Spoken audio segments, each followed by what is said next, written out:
Hello, it's been a long time since I've done one of these.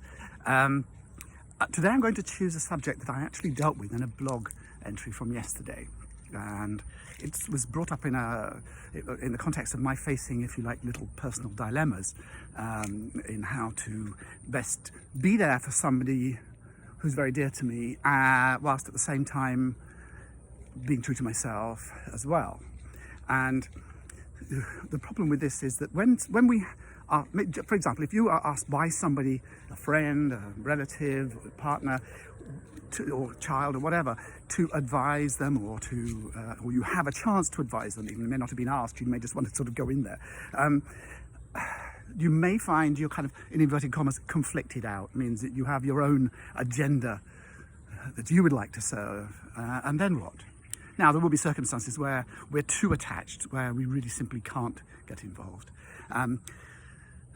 But many times, if I'm not sure what to do, particularly if it's a difficult subject, it's a challenging thing, one of the things that I use, besides my core tool, is actually going inwards and staying calm and then saying what feels right for me to do.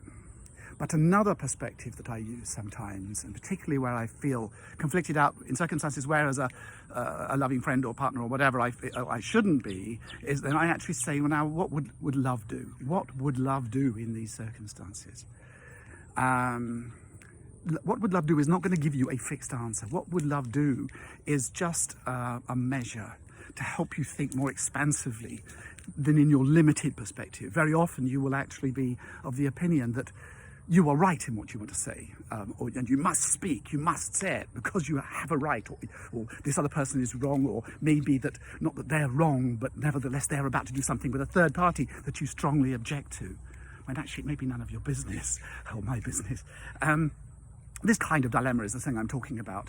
And so I faced one of these dilemmas which prompted the day before yesterday, which prompted the blog entry that I did. And it really had me think, now, I know a certain degree about something that affects somebody dear to me, and I have an opinion on it from what I know, and believe that some other things may not serve that person necessarily well. But on the other hand, at the moment, or at that moment in time when I was looking at this dilemma yesterday, it made that person feel better, and nothing that I would say would improve the position for them.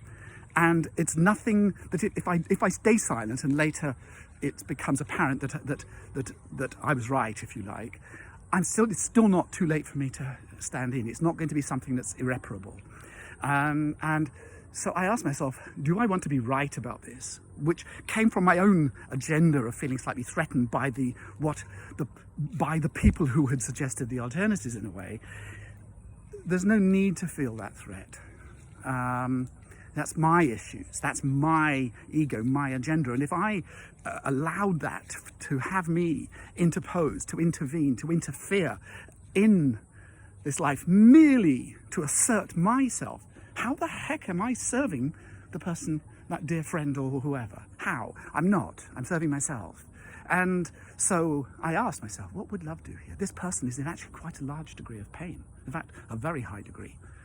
And my serving myself is going to, at very least, increase that pain or reduce the comfort of the other thing. And it's not about the other person being wrong or right anyway.